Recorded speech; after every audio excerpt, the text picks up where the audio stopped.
찬송가 213장 드리면서 새벽 기도 시작하겠습니다.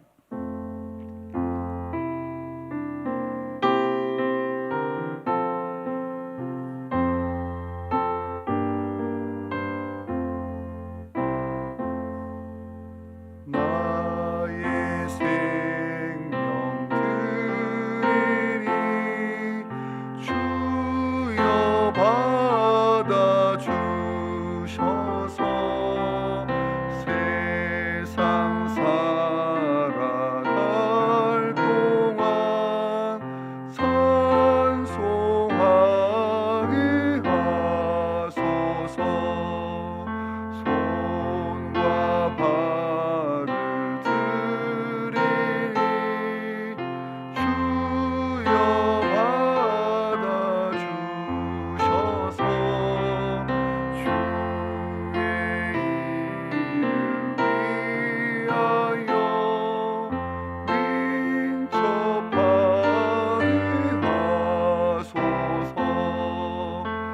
나의 음성 들으니 주여 받아 주셔서 주의 진리 말씀만 전파하게 하소서. 나의 보화 드리니 주여 받아 주셔서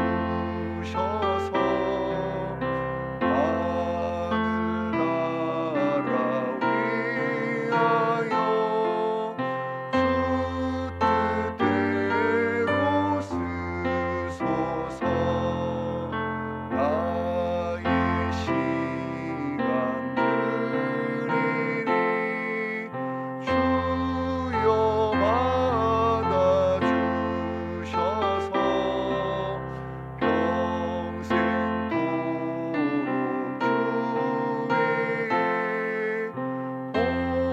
봉사하게 하소서.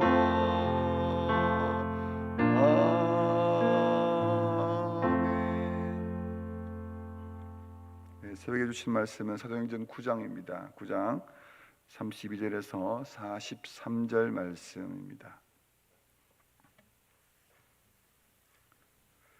사도행전 9장 32절 말씀부터 우리 같이 교독하도록 하겠습니다. 먼저 제가 32절 읽습니다.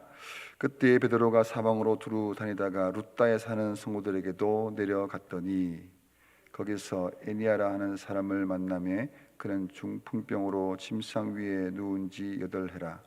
베드로가 이르되 에니아야, 예수 그리스도께서 너를 낫게 하시니 일어나 네 자리를 정돈하라 한데 곧 일어나니 룻다와 사론에 사는 사람들이 다 그를 보고 주께로 돌아오니라.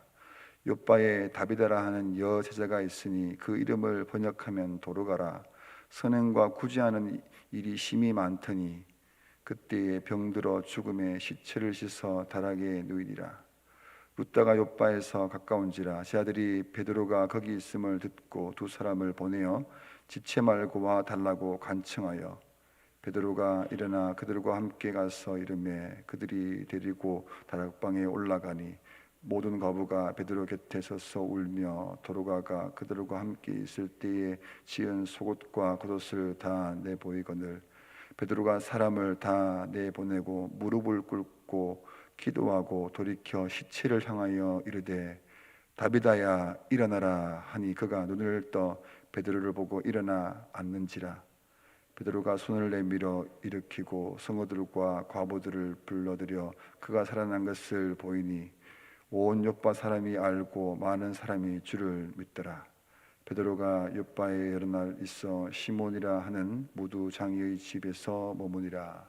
아멘. 증인 베드로의 행적이라는 제목으로 하나님의 말씀 나누겠습니다. 오늘 본문은 시몬 베드로가 룻다와 욥바에서 복음의 증인으로 행하는 그 일들을 기록하고 있습니다. 오늘 본문을 볼 때 특별히 사도행전 1장 8절에 있는 말씀, 오직 성령이 너희에게 임하시면 너희가 권능을 받고 예루살렘과 온 유대와 사마리아와 땅 끝까지 이르러 내 증인이 되리라라는 이 예수님의 이 말씀을 따라서 이 권능을 받은 그 성도들이 이 땅 끝까지 복음을 증가하는 그 연장선 사도행전을 바탕으로 오늘 본문을 통해서 주신 하나님의 말씀을 함께 받도록 하겠습니다. 이 본문을 통해 주신 하나님의 메시지는 첫 번째는 사도 베드로가 행한 일이라는 것입니다. 우리는 계속해서 사도행전의 이 말씀을 새벽마다 이어서 말씀을 묵상하고 있는데 오늘 본문 역시 다른 사람이 아니라 사도인 베드로가 행한 그 행적을 이제 저자인 누가가 자세하게 이렇게 기록하고 있습니다. 바울이 이 회심한 이후에 이 복음을 증거하면서 온 유대와 갈릴리와 사마리아 지역의 교회까지 든든히 서가고 주님을 경외함과 성령의 위로를 인하여 믿는 사람이 점점 많아진다라는 그 말씀이 바로 31절에서 바로 앞절에서 그렇게 우리는 또 확인하고 있습니다. 이제 오늘 시작되는 32절을 보시면은 사도 베드로는 사방으로 이제 두루 다니면서 복음을 전하고 있었습니다. 예수님의 이 명령을 따라서 증인의 삶을 살아가는 사람들이 여기저기에서 계속해서 이어지고 있다라는 것입니다. 이 마가의 다락방에서 성령을 받은 성도들이 그 복음을 증거할 때에 초대교회가 시작이 되었고 또 초대교회의 핍박으로 인해서 예루살렘을 떠난 성도들이 사도들을 중심으로 계속해서 복음을 전하여 이 사도행전 1장 8절의 말씀을 이제 이루어가고 있었습니다. 10장으로 이어지는 내용은 가이사라 지역의 이달리아 부대의 백부장인 이방인 고넬료에게 이제 베드로가 복음을 전하는 내용이 내일부터 이어지게 됩니다. 그 이방인에게 이제 고넬료 가정에 그리고 그 곳에 있는 사람들에게 이 복음을 전하고 회심하는 내용을 이어서 안디옥 교회가 세워지고 또 안디옥 교회에서 파송한 바나바와 사울이 이제 유럽 선교를 하게 되는 이 내용들을 앞으로 우리가 계속해서 보게 될 것입니다. 이 사도행전 말씀을 한 말씀으로 볼 수도 있겠지만 이 1장 8절의 이 말씀을 따라서 이 성령을 받은 사람들 그들이 사도들을 중심으로 계속해서 땅끝까지 복음을 증거하는 이 여정 속에 우리도 여기에 포함되어 있다라는 사실을 먼저 알 필요가 있습니다. 그래서 우리가 사도행전의 이 거시적 관점에서 먼저 이 말씀을 보면 좋겠습니다. 그리고 이 두 번째 메시지는 성령이 행한 일이라는 것입니다. 이 사도행전을 다르게 성령행전이라고 할 만큼 이 성령께서 역사하는 그 내용을 잘 담아 놓았습니다. 오늘 본문을 볼 때에도 성령이라는 직접적인 표현은 없지만 사도 베드로를 통하여 치유하는 그 사역의 주체가 되시는 분이 바로 성령 하나님이심을 알아야 합니다. 베드로가 사방을 두루 다니다가 루따에 사는 성도들에게 내려가게 됩니다. 그리고 그곳에 8년이나 중풍병으로 고생을 하다가 침상에 누워있는 애니야를 만나게 되죠. 이 사실에 대해서 사도행전 저자인 누가는 좀 더 구체적으로 34절, 35절 이렇게 기록하고 있습니다. 34절입니다. 베드로가 이르되 애니야야 예수 그리스도께서 너를 낫게 하시니 일어나 네 자리를 정돈하라 한데 곧 일어나니 룻다와 사론에 사는 사람들이 다 그를 보고 주께로 돌아오니라. 이 베드로는 이 예수님께서 애니야를 낫게 하신다라고 선포합니다. 그 말씀을 들은 애니야는 어떻게 됩니까? 곧 일어납니다. 이 짧은 내용, 이 말씀이지만 굉장히 상식적이지 않고 쉽게 이해할 수 있는 그런 말씀은 아닌 것 같습니다. 이 애니야가 일어나는 이 사실을 보고 룻다와 사론, 그 지역에 있는 사람들이 주님께로 돌아왔다라고 이렇게 기록하고 있는데요.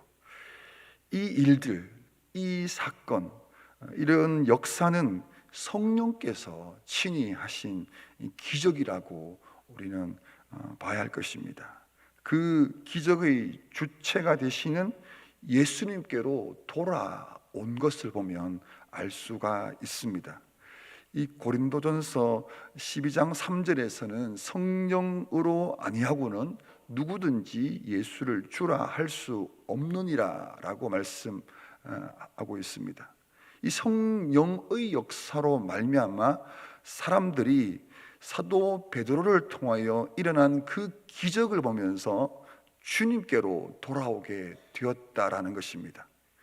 기적만 본 사람들이 얼마나 많습니까? 하지만 사도행전의 이 말씀은 지금 사도 베드로를 통하여 성령의 역사하심이 계속해서 증언되고 있다라는 것입니다. 이 본문을 통해서 또 세 번째 메시지는 기도로 행한 일이라는 것입니다. 욥바에 있는 여제자 도로가가 병들어 죽게 되었습니다. 사람들은 그 죽은 도로가의 시체를 씻어서 다락에 올려놓습니다. 그리고 룻다에 있는 베드로를 모셔옵니다. 도로가가 도로가로부터 선행과 구제를 많이 받은 사람들이 울면서 베드로만 이렇게 쳐다봅니다. 40절 말씀입니다. 40절, 베드로가 사람을 다 내보내고 무릎을 꿇고 기도하여 돌이켜 시체를 향하여 이르되 다비다야 일어나라 하니 그가 눈을 떠 베드로를 보고 일어나 앉는지라. 베드로가 할 수 있는 게 무엇이었을까요? 베드로가 할 수 있는 건 단 하나뿐이었습니다. 나사렛 예수 그리스도의 이름으로 기도하는 것뿐이었습니다. 그는 사람들을 다 내보내고 무릎을 꿇습니다. 무릎을 꿇는 것, 그것은 간절한 기도의 표현입니다. 죽어버린 시체 앞에서 베드로가 할 수 있는 것이 무엇이겠습니까? 만약에 이 무릎 꿇는 것 외에 다른 것이 있다면 아마도 베드로는 여러 가지 일을 했겠죠. 그런데 베드로는 그저 무릎을 꿇고 그 시체 앞에 있게 됩니다. 이 베드로가 무릎을 꿇었다는 것은 철저하게 예수 그리스도만 의지했다는 그런 믿음의 표현인 것입니다. 그리고 어떻게 합니까? 기도합니다. 어떤 내용으로 무슨 말을 했는지는 모르지만 그러나 적어도 우리가 알 수 있는 것은 죽은 시체가 다시 살아나도록 기도했다라는 것입니다. 대단하지 않습니까? 여러분, 우리는 쉽게 이렇게 지나갈 수 있겠지만 죽어버린 시체가 살아나도록 기도할 수 있겠습니까? 그리고 나서 시체를 향하여 선포합니다. 놀랍게도 죽어버린 그 시체는 그 베드로의 말씀을 전혀 들을 수 없는 상태입니다. 죽었기 때문입니다. 끝났습니다. 아무것도 할 수 없는 상태. 시체가 할 수 있는 게 뭐가 있겠습니까? 그런데 사도 베드로는 그 죽어버린 시체를 향하여 선포합니다. 다비다야 일어나라. 이것은 마치 예수님께서 죽은 나사로를 향하여 나사로야 나오라고 부르시는 그 말처럼, 그 상황처럼 여겨집니다. 어떻게 되었는지 성경은 다음과 같이 기록하고 있습니다. 그가 눈을 떠 베드로를 보고 일어나 앉는지라. 성령께서 친히 역사하셔서 죽은 시체에 생명을 불어넣어 눈을 뜨게 하신 것입니다. 그리고 베드로를 보고 이제는 시체가 아니라 다비다가 앉아 일어납니다.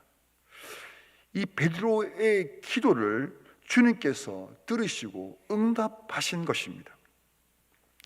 마가복음 9장을 보면 예수님께서 변화산에서 내려온 이후에 말 못하게 귀신 들린 자신의 아들을 고쳐 달라고 달라는 그 아버지를 만나는 장면이 거기에 나옵니다. 그 사람이 예수님의 제자들에게 고쳐달라고 먼저 부탁을 했는데 제자들이 고치지 못했기 때문에 그는 예수님께 직접 다음과 같이 부탁을 합니다. 그러나 무엇을 하실 수 있거든 우리를 불쌍히 여기사 도와주옵소서. 무엇을 하실 수 있거든, 이 표현은 우리 인간이 할 수 있는 최선의 노력이라 할 수 있겠습니다. 이 아비의 부탁을 받은 예수님께서는 이렇게 말씀하십니다. 할 수 있거든이 무슨 말이냐? 믿는 자에게는 능히 하지 못할 일이 없느니라 라고 말씀을 하십니다. 이 예수님의 말씀을 들은 그 아이의 아버지가 뭐라고 대답을 하냐면, 내가 믿나이다, 나의 믿음 없는 것을 도와주소서라고 소리를 지릅니다. 귀신이 이 아이의 아버지, 귀신 들린 이 아이의 아버지에게는 믿음이 있을까요? 없을까요? 이 아이의 아버지에게는 믿음이 없습니다. 하지만 소리를 지릅니다. 자신에게 믿음이 생길 수 있도록 소리를 지르는 것이지요. 왜냐하면 한 가지밖에 없습니다. 자신의 아이를 고쳐주실 분이 예수님밖에 없기 때문입니다. 그 믿음이 필요하다면 그 믿음을 소유하겠다라는 것입니다. 예수님께서는 그 아이의 손을 잡아 고쳐주십니다.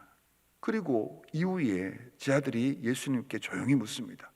우리는 어찌하여 능히 이 귀신을 쫓아내지 못하였습니까? 라고 질문을 합니다. 이때 예수님께서 제자들에게 이렇게 말씀하십니다. 기도 외에 다른 것으로는 이런 종류가 나갈 수 없다라고 말씀을 하십니다. 이 예수님의 기도를 지금 베드로가 대신하여 이렇게 선포하고 기도했을 때에 베드로의 기도를 통하여 죽어버린 다비다가 다시 살아나게 된 것입니다. 42절 말씀을 마지막으로 보겠습니다. 42절 말씀. 온 욥바 사람이 알고 많은 사람이 주를 믿더라. 자, 사람들은 죽은 다비다를 주목하지 않습니다. 오늘 본문을 보시면 죽은 시체를 살려낸 베드로를 주목하지 않습니다. 누구를 주목합니까? 무엇을 주목하고 있습니까? 사람들의 관심은 이 죽었다 살아난 그 사람이나 그 사람을 살린 베드로가 아니라, 사람들은 다비다와 베드로를 통하여 역사하시는 그 주님을 믿는 것으로 오늘 본문을 마무리합니다. 정리합니다. 오늘 본문을 다시 정리하면 사도 베드로가 루따로 가서 중풍병으로 침상에 위에 누운 지 8해를 보내고 있는 애니야를 치유하고, 요바로 가서 병들어 죽어 사람들이 다락방에 올려놓은 여제자인 다비다를 살려내는 그 내용입니다. 사도행전 1장 8절의 이 말씀이 계속 이어지고 있는 사실을 오늘 본문을 통해서 계속해서 말씀하고 있다라는 것입니다. 사도를 통하여 구원의 역사가 진행되고 있고, 성령의 역사는 인간이 가진 모든 상식을 깨고 넘어서 그 일들을 지금 이 세상 속에서 성령께서 일하고 있다라는 것입니다. 기도의 능력은 주님께서 우리에게 주신 최고의 선물이자 실제로 그 기도의 응답들이 이루어지고 있다는 것입니다. 오늘 본문을 읽고 묵상하는 저와 여러분들이 사도들이 가지고 있던 그 예수 그리스도의 그 이름의 능력을 우리는 소유하고 있습니다. 성령께서 우리와 함께 하고 있습니다. 성령께서 베드로를 통하여 역사하신 것처럼 우리를 통하여 지금도 역사하고 있다는 이 사실을 우리는 믿음으로 받아야 할 것입니다. 기도의 응답을 통하여 사도행전 1장 8절의 이 말씀, 증인들을 통하여 구원의 역사를 계속해서 이루어가시는 그 성령 하나님, 그 하나님께서 저와 여러분을 통하여 이 하루 동안에, 아니 남은 생일을 통해서 계속해서 이 믿음의 역사가 이어지기를 소망하면 좋겠습니다.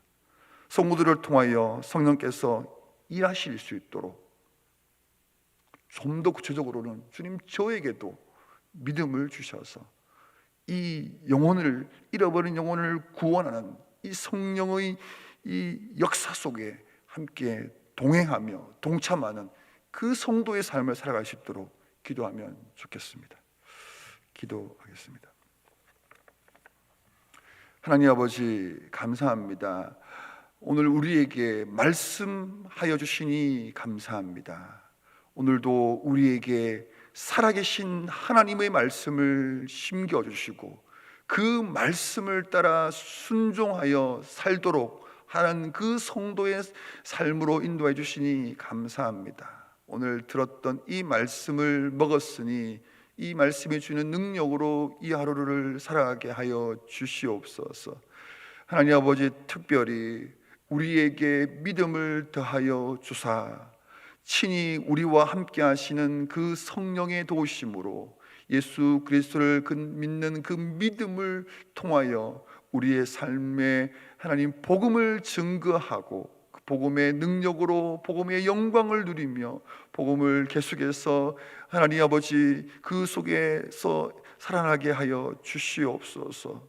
하나님, 오늘 목요일에 강준희 목사님 인도하시는 은혜 안에 가는 삶 공부가 있습니다. 함께 모일 때 성령께서 역사하여 주셔서 전하는 자, 듣는 자가 복되게 하여 주시옵소서. 새 소식반, 감정반, 바울 새 소식반, 에베네셀 파랑새 소식반이 오늘도 모입니다.